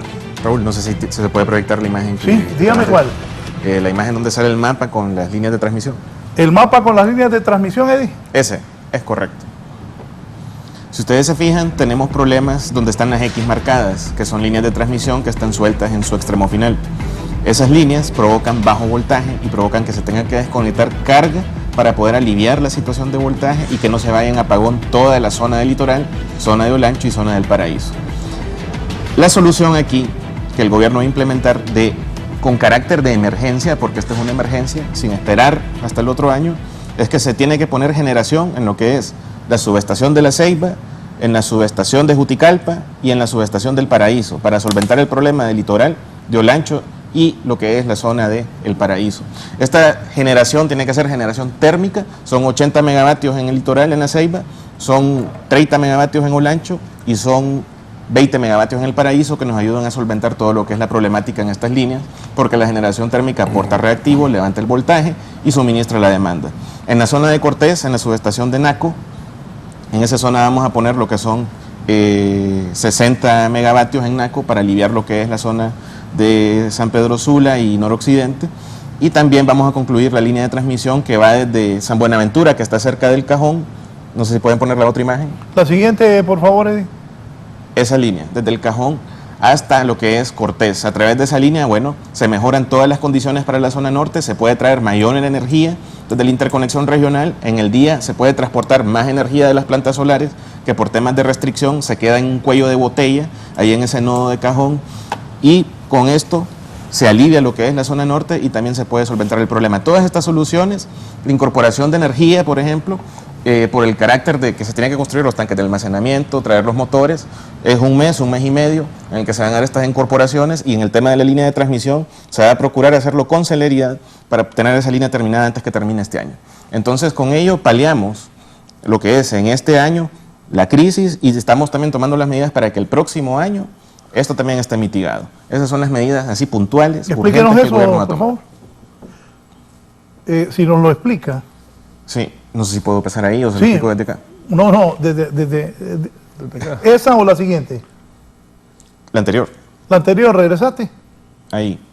Entonces, ahí donde están las X marcadas, toda la zona norte, desde Progreso, hasta por toda la franja. Mire, igualito a Canal 8, ¿cómo hace esa? Es para hacerlo más pedagógico, Raúl. Por toda la franja, donde está esa X que dice litoral, 156 megas, ahí tenemos un problema que es de voltaje. Tú lo sabes, Jesús, que hay problemas de voltaje. Y esa zona se administra por 80 megas que se traen desde Progreso y 100 megas que son térmicos de la zona, que son los 70 de la Ensenada, más las otras del ICE que están en el mercado de oportunidad. La incorporación en La Ceiba de los 80 megavatios va a permitir que esos 80 que se traen desde Progreso ya no se despachen para el litoral, sino que desde Progreso se queden ahí para alimentar el resto del sistema. Y esto, combinado con la construcción de la línea de transmisión, es una solución muy importante y que a corto y mediano plazo va a darle alivio a toda la zona de Cortés, evitando que hayan apagones. Mira, Antes de termine la siguiente, por favor. Eddie, poneme la siguiente. En el caso de Olancho, ok, ahí está la solución de la línea de transmisión. Si nos vamos a Olancho, ahí donde dice Olancho, hágale zoom, por favor. Olancho tiene una demanda de 75 megavatios. Cuando Patuca está fuera, solo depende de los 35 que se pueden traer desde Santa Fe, sumado a la generación térmica, que son de 12 a 14 megavatios, haciendo un total de 45, 47 megas y teniendo un déficit de 28 megas. Este déficit de 28 megas, en el inmediato plazo, gracias a que se logró solventar el impacto del intento de sabotaje a la planta Patuca, ya Patuca está puesta en operación, está con un embalse de 283 metros, las proyecciones de hidrología nos dicen que de estos 283 vamos a cerrar con 286, garantizando durante el resto del año, si no empeoran las condiciones climatológicas, que Patuca pueda suministrar.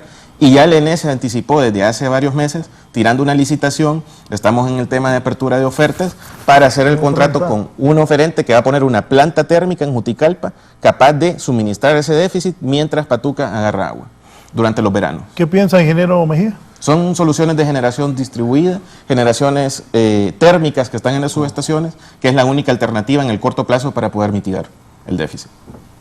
Bueno, mira, Raúl, en el tema de Ceiba sí me preocupa un tema porque le va a caer al responsable. de colocarle la planta en Ceiba Térmica, porque Ceiba Térmica es la que te digo que está al lado de un hospital. Entonces, si la pone, va a violar todo lo que son las leyes de medio ambiente y no va a tener ni siquiera permiso para operarla, y eso le va a caer a él pues un problema.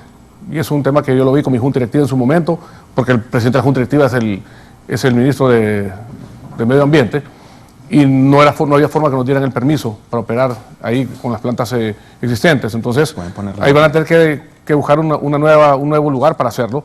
Y siempre la idea que tuve yo en su momento, porque mira, Raúl, habían 20 megas que venían del gobierno del expresidente Zelaya. En el tiempo del expresidente Lobo no se invirtió nada, y en el tiempo del primer gobierno del presidente Juan Orlando se metieron 20 megas más ahí en Ceiba, que es lo que se puso en San Isidro. Y posteriormente se metieron unos 30 megas de Reguleto, los cuales se consolidaron, y ahí fue donde nosotros dijimos, vamos a crear un distrito energético en el interior atlántico para acabar con este problema. ¿Cuál era la idea del distrito energético? Es de que este se pudiera ir ampliando poco a poco y que fuera así como se volvió ENERSA y Lufusa, que son distritos energéticos, que son las plantas bases que existen, porque la línea que viene del Progreso a la Ceiba es de 138, entonces no puede llevarte más de 150 megas, y lo que consumen allá es muy superior en el verano. Entonces, si lo hacen, pues está bien, pero no importa quién ponga la energía, si es el Estado o el sector privado, pero obviamente sería mucho más fácil para el privado simplemente traer los motores e incorporarlos al sistema ya existente, todo bajo los costos correctos, obviamente, eso también hay que verlo, y es donde tiene que el ENE hablar con buenos financistas y ver si lo hago yo me va a costar tanto, y si lo hace un privado va a costar tanto, y eso hay que analizarlo fríamente, no hay que apasionarse con eso, porque el que se apasiona termina perdiendo al final. Igual en lo que es Olancho, ya tienen generación ahí, lo más fácil sería pegarse a ese mismo sistema, porque ya están todos los tanques hechos, entonces no perderían tiempo, lo que tardaría simplemente sería el traer las plantas de Miami, donde sea, y se pegan al sistema. Por mientras, el Estado construye sus propias facilidades, que obviamente sí es lo mejor, pues, pero porque yo no miro que en Olancho sea necesario crear un distrito energético más que la línea de 69 que va desde Santa Fe hasta Juticalpa, que esa línea, o sea, se cae esa línea y se fue todo Olancho.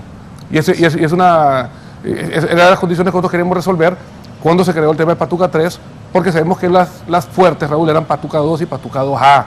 Entonces, el Estado también tiene que decidir, vamos a hacer Patuca 2 y Patuca 2A, démosle viaje.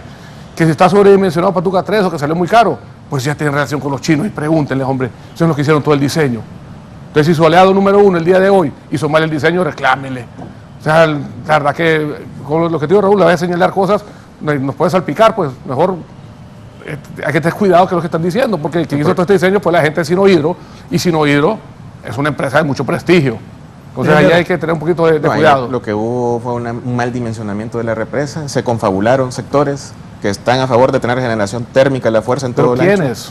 Pueblo de Olancho fueron estafados con lo que es la central hidroeléctrica Patuca, eso no resolvió el problema, ni siquiera se presentó el capo mayor de la droga que está en Estados Unidos a inaugurar esa central con bombos y platillos. Eso es por una razón, porque ellos sabían de que lo que habían hecho ahí es un acto de corrupción. La otra, poneme la siguiente. Bueno, hablando de lo que decía Jesús, es cierto, ustedes pueden ver ahí en el mapa que todo lo que está alrededor de la subestación de La Ceiba está poblado y se dificulta poner generación ahí. Hay que buscar otro lugar. Por eso que la forma más rápida, alternativa, más eficiente que nosotros hemos mapeado es poner una barcaza de 80 megavatios ahí en lo que es la franja costera y una línea de transmisión de 2 kilómetros hasta la subestación de La Ceiba.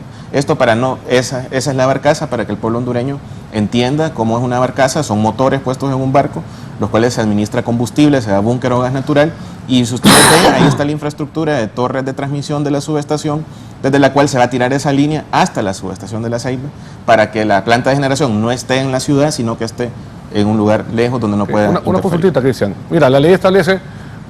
la verdad que estoy tan desconectado que no sé si la ley general de la industria eléctrica todavía está vigente, porque hubieron unos cambios, pero mira, la ley establece de que todo tiene que irse en una licitación, que el Estado tenga su intención de hacerlas por sí mismo, fabuloso, pero tiene que competir en una licitación.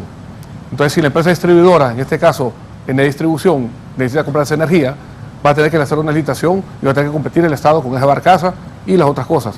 Porque si dan con un decreto de emergencia, eventualmente ese contrato puede ser nulo. Y no quiero ser a ver mal agüero, simplemente les digo cosas que cuando uno esté en el puesto, nadie se las dice a uno, y afuera mucha gente nos viene y nos trae planes fabulosos que al momento de implementarlos no son factibles, no son viables. Entonces hay que tener mucho cuidado con eso, porque si empezamos a violentar la ley cada vez que sale algo malo, el país se nos va a ir de las manos. Jesús, Tengo que tener mucho cuidado. Solo te comento de que sí, lo que es el Estado, bueno, tiene la capacidad. El problema de las leyes, ahí va a estar el Tribunal de Cuentas, va a estar los entes contralores. Es una emergencia, se tiene que hacer un proceso de emergencia bien supervisado, público y transparente, y en esos detalles legales y temas legales, el Estado va a buscar la manera de cómo solventar y sanear. El tema es técnico y buscar las soluciones ahorita. Me dice don Kevin Rodríguez, dice: la Ley General de la Industria Eléctrica no permite contrataciones directas o de emergencia, pero la ENE presentó en su plan que van a instalar casi 400 megawatts en los próximos 12 meses. ¿Bajo qué contrato, a qué precio, por cuánto tiempo? Ahí, Kevin, la verdad que no sé, no entiendo la posición de personas como Kevin, como Marlon Lara, entre otros, que plantean de que esto no es una emergencia, de que no hay que hacer nada, que hay que quedarse de brazos cruzados y que la gente esté padeciendo y sufriendo el tema de la electricidad. El gerente Jesús Mejía, que nos acompaña esta mañana, ha dicho que hay que tomar medidas inmediatas, hay que tomarlas, y también hacia futuro. Y el Estado va a anunciar en cadena nacional cómo y en qué tiempo se van a tomar esas medidas. Hoy anuncian eso, ¿verdad? La cadena nacional está estipulada para un día esta semana, creo que es mañana o pasado. Ahí se comunicará. El ministro Tejada creo que ya comunicó que va a ser mañana. Entonces hay que estar pendientes por lo hondureño de la cadena para que estén atentos a las soluciones. Cuando se vaya mencionando departamento por departamento, cada gente de cada departamento tiene que estar atento a su departamento para escuchar cómo se le va a solventar. ¿Cuánto se debe invertir para superar esta crisis y preverla del próximo año? Para solventar esta crisis y preverla del próximo año, se necesita bastantes recursos económicos. Ahorita un equipo técnico está cuantificando todos los recursos económicos. Se van. El problema no es de dinero, Raúl. Solo eso te lo digo. No es de dinero, es de voluntad. Independientemente de lo que cueste lo que cueste, el problema se va a solventar ya. Se tienen que tomar medidas ya. ¿Qué piensas de eso? Costos. Me preocupan los costos. Miren, si la ENE no ha sido capaz ahorita, al día de hoy, y no me refiero a la ENE de ahorita, les quiero ser claro, o sea, es un tema histórico el ENE. Viene tal vez del 2006 para hoy. Recuerden que de 2006 al 2009 hubieron 7 gerentes del ENE, hasta el presidente fue gerente del ENE. O sea, para que vean qué tan agudo es el problema. O sea, no lo digo porque señala que es algo malo, sino porque es algo que es bastante complejo. Se le ven 10 meses a los generadores el día de hoy. O sea, se ven, ¿cuánto andará esa factura? 18 mil millones de lempiras. O sea, es algo que para los mortales nosotros es algo increíble, Raúl. Necesitas sacar un préstamo o colocación de bonos por 500, 600 millones de dólares. O sea, nosotros lo hicimos en su momento, tenías que pagar la cuenta.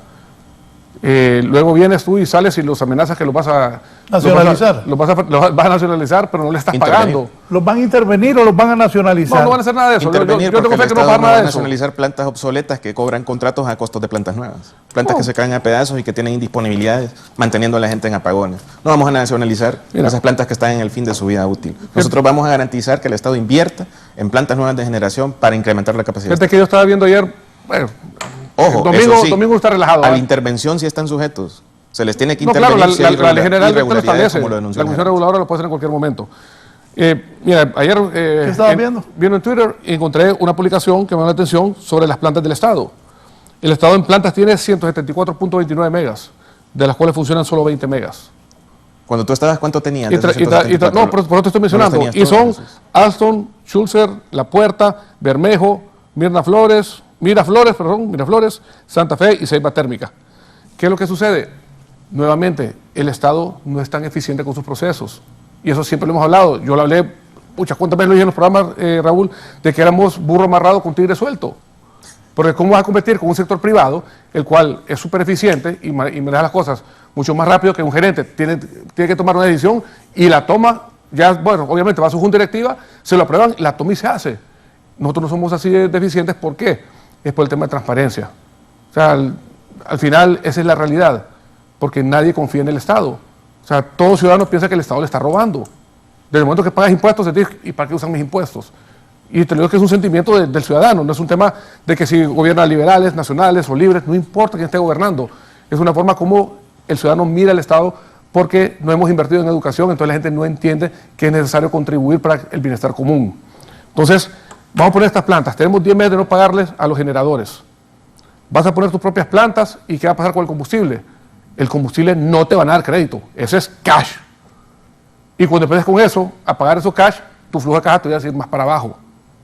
Porque vas a inyectar, no sé, mencionaba Kevin ahorita ahí, 400 megas, y eso ponerle 35% de pérdida. Te pongo el ejemplo, lo que mencionan, ponerle que fueran 100 megas, vámonos con un número que sea hipotético. Entonces 100 megas y vas a perder el 35% porque las pérdidas no están controladas. Te reconoces 15 la tarifa, pero tenés, vaya, 20%. Entonces, ese 20%, ¿quién te lo va a pagar? Lo tienes que sacar de tu bolsa. Y eso se vuelve una bola de nieve. Yo les enseñé ese efecto de bola de nieve en el 2018, en marzo, creo que en una reunión en Indura, a todos los generadores.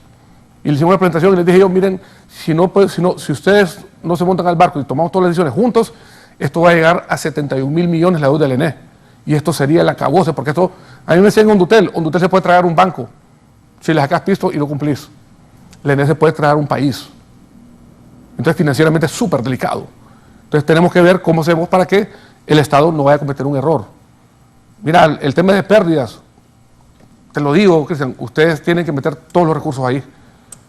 O sea, porque si no puedes recuperar lo que inyectás, no vas a poder hacer nada más. Y es un tema de que lo que vendés, lo estás vendiendo a 20 y estás cobrando 15. ¿Tienen previstas compras directas? Se va a manejar la emergencia como se deba de manejar, Raúl. Eso se va a anunciar en cadena nacional. No, pero ¿tienen o no? ¿Cómo así? ¿Compra directa? ¿Sí? ¿Van a hacer o no? Bueno, si a mí me tocara, yo sí las hago. Las hago porque el pueblo hondureño es primero. ¿Barcazas? Barcazas y motores. ¿Es la solución? Esa es la solución inmediata que puede dar potencia firme. No hay ninguna otra.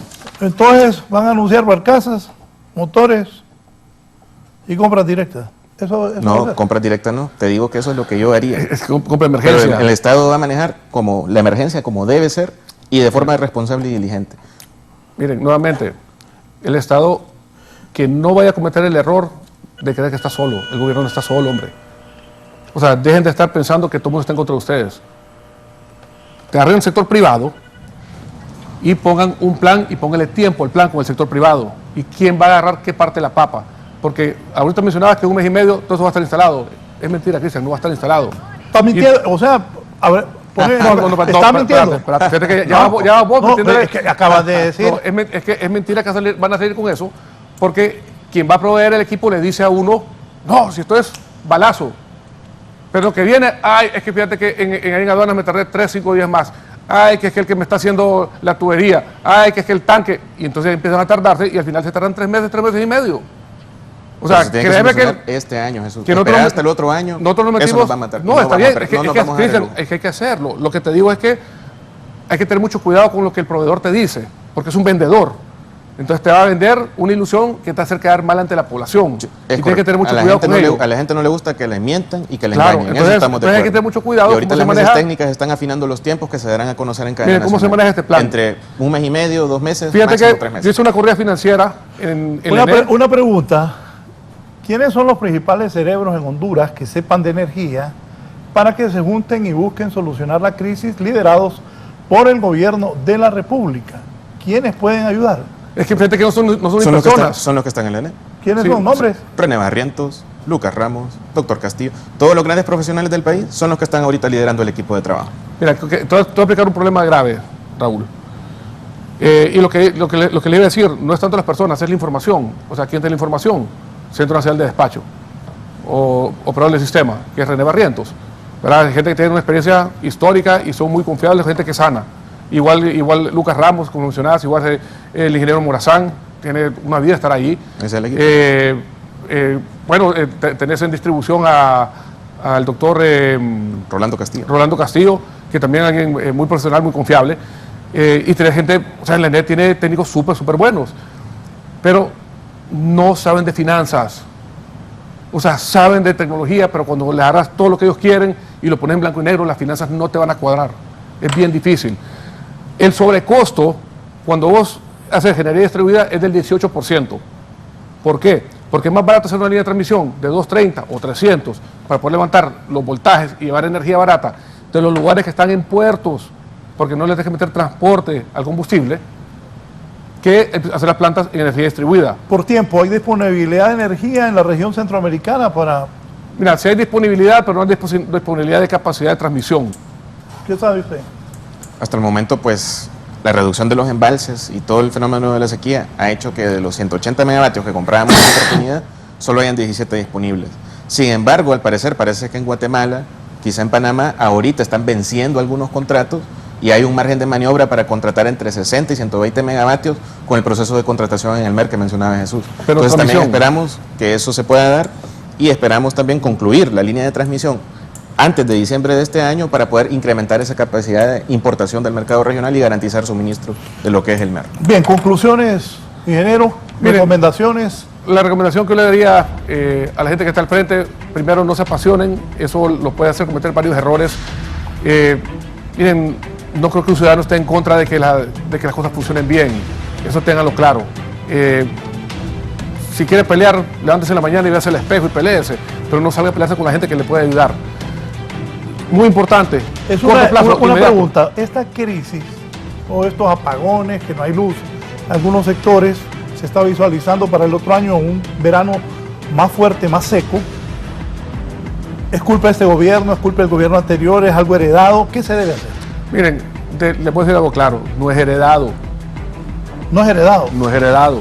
¿Y entonces? Porque ya un año y medio ya en el gobierno. ¿Y en año y medio solucionaste tú ¿Cuánto eso? tiempo tarda un transformador en venir a Honduras? No, pero permíame. Bueno, yo las subestaciones, en año y medio vos hubieras solucionado. Te voy a poner siendo gerente. Yo entré en el 14 de marzo del 2016 y para septiembre del 2017 teníamos subestaciones móviles instaladas en todos lados, porque es un problema de transformación. ¿En todos lados cuántas? Déjame terminar, Cristian, déjame terminar. Dos, cuatro. Déjame terminar. Cuatro. Cuatro pusimos. Es más, iban 5, pero una salió demasiado cara. Casi y dijimos 40 nosotros, sobrecargadas ahorita. dimos mejor esta no la metemos porque es demasiado cara. Las condiciones cambian todos los años. ¿Qué es lo delicado? Lo que ahorca al ENE es el tema de las pérdidas, porque al tener tanta pérdida no tienes los recursos para poder tener ese respaldo que da seguridad energética. Entonces ya es un problema que hay que ver cómo se resuelve. Miren, 35 puntos de pérdida, Cristian, tú estás al cargo de eso, tiene que ponerle mucha atención a ello. O sea, no es de buscar culpables, más bien hablemos con la población para que la población se monte al barco y paguen la factura y no estén robando energía.